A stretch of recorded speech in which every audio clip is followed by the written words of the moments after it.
जय द्वारकाधीश मित्रों। नमस्कार नमस्कार।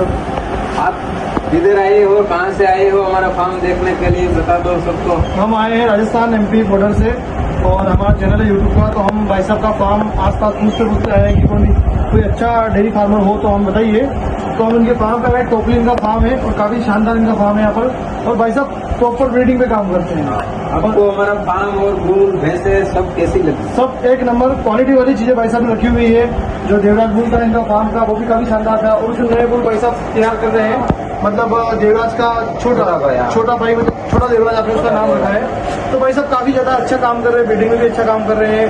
और भैंसों से अच्छा दूध कैसे लेना है वो भी बताया। भैंसों को कंसीव कैसे करवाना है, जो भैंस टिक न ली है तो उसको भाई साहब यहाँ पर प्रॉपर अच्छी खुराक देके उसको टिका देते हैं ना भाई साहब। और आपको अच्छा लगा हमारा फार्म? बिल्कुल अच्छा लगा भाई साहब का फार्म काफी अच्छा है। आप भी कहीं से अगर ब्रीडिंग के लिए कुछ जानकारी लेनी हो तो भाई साहब से संपर्क कर सकते हैं।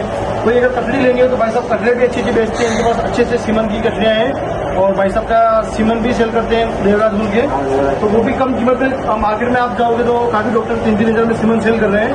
भाई साहब आपको कम कीमत में और अच्छी सीमन देवराज के 250 के रेट के हिसाब से आपको सीमन को आपको दिला देंगे। ठीक है, धन्यवाद।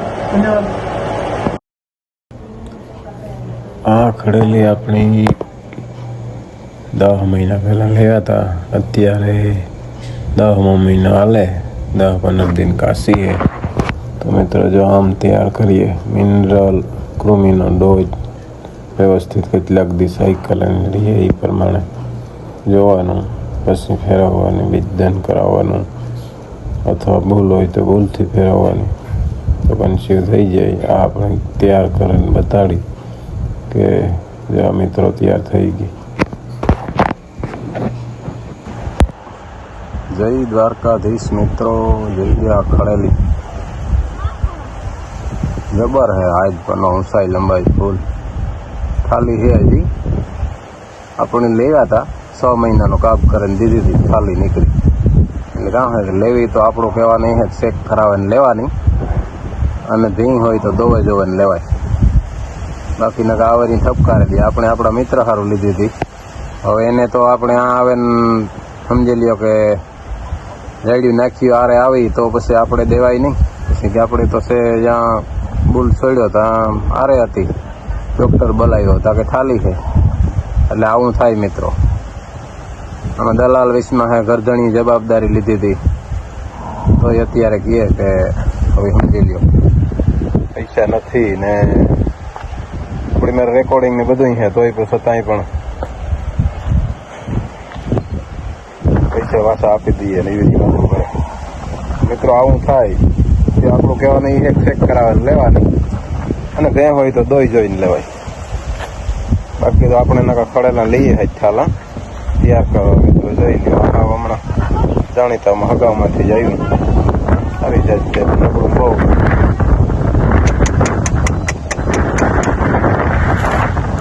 કંઈ ઘટે નહીં, સારી લંબાઈ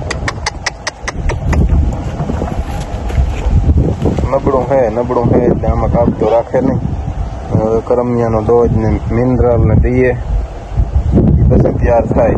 આજે આવ્યો તેથી આણા જેવું જ હતું ત્યારે જોઈ લો કેવું બની ગયું, કારણ કે હાથમાં નથી રહેતો એવું હોય। ઊંચાઈ ફૂલ ભેંસ જેવડી પાકલ ખડેલું થાય। આપણે ઘરનો બુલ છે થઈ જાય, મહેનત કરવી પડે। અમુક થઈ જાય તો વહેલું થઈ જાય અને ન થાય તો 2-3 ઉથલાઈ કરી જાય। ત્યાં ભૂરી આપણે બુલ ફેરવી હોય તો એ પણ કોઈને ફેરે ઉથલા કરે ગઈ છે। હજુ ફેરે હવે લગભગ મહિનો થવા આવ્યો, મને ગઈ છે પાટીનું બીજદાન કરાવેલું હે। આપણે એવો વિચાર આવ્યો બધાની સીમન મુકાવીએ જો માને જાય તો। ઓલો બુલ છે આપણો ગજરાજ, આમાંથી બધા ગાભીણા છે આપણા। નાણે વેચવું હોય તો મિત્રો જરાક જણાવજો કેટલી કિંમત લેવાય આવે। માનું દૂધ લગભગ એક ટાઈમનું 13 લીટર હતું। બાપ બાદલ છે તરણેતર મેરે આપણે લેગા હતા ને એ, અને CBF ફાર્મમાં રહી માગ્યો હતો 2.5 લાખ રૂપિયાનો। આપણે કીધું કે હું બાકી હતી આપ્યું તો, અને અંદાજી કિંમત કેટલી થાય હમણાં નોર્મલ સાકરીમાં થાય। રૂપમાં કંઈ ઘટે ને એમ, એકદમ ટોપલ ટીંગડું મીંગડું ફૂલ એક જાફરો ટોપ બેસ્ટિકલ બધી કમ્પ્લેટ આ આપણે તૈયાર થઈ જાય તો મિત્રો આવું બધું છે આમાં તો જય દ્વારકાધીશ.